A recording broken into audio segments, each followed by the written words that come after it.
what I'd say to Daniel Andrews, I'm only going to ask you one question. Are you prepared to listen to the truth? And that's it. If so, sit down, shut your mouth and listen.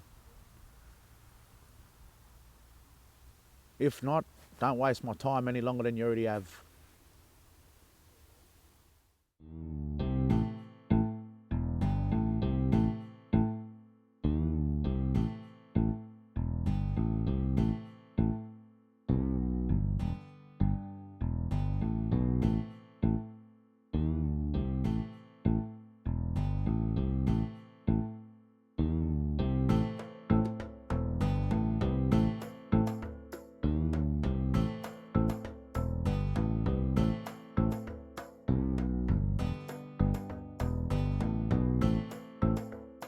My name is Zalanak Djab Wurrung.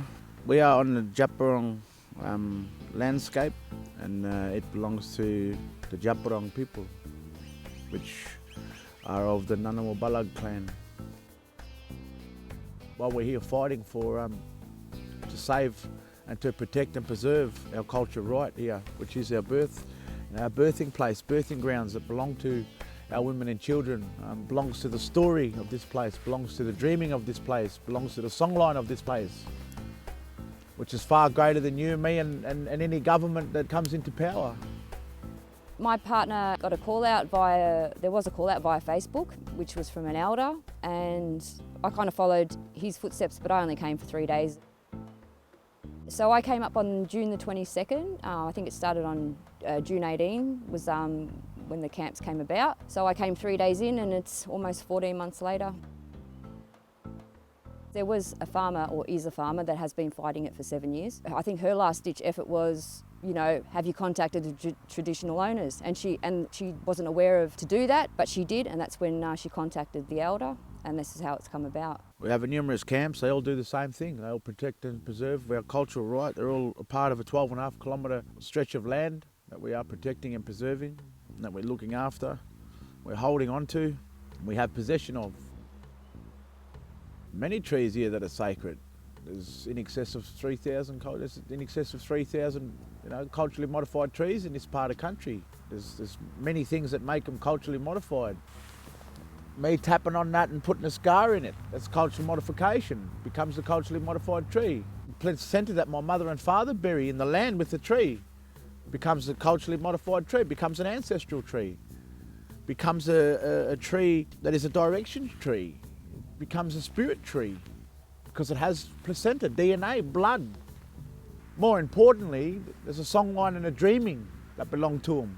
There's a storyline. Same way you read a book, we come and read the tree and tell the story. I'm here for everybody.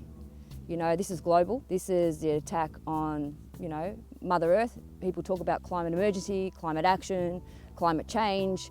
There's a new one, climate justice. You know, First Nations people are justice for the climate. That's the bottom line. So it's not, I don't sit here for just me.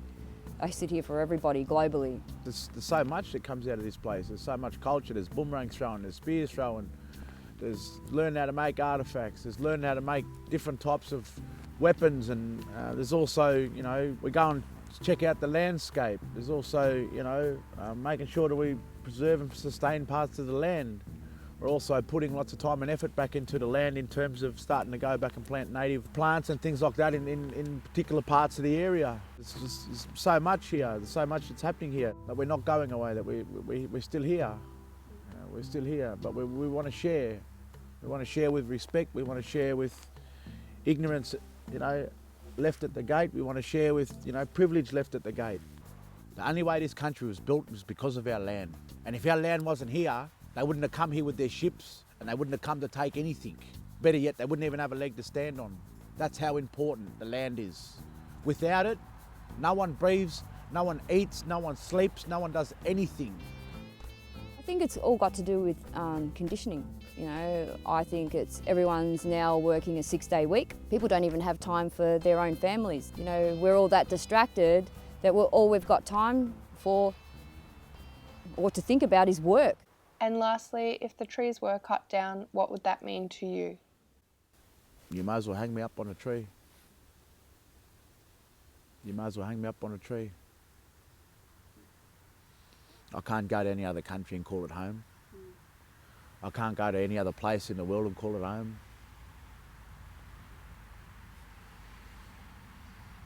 Might as well hang me on a tree or dig a hole and bury me. I'll be lost, mate, lost.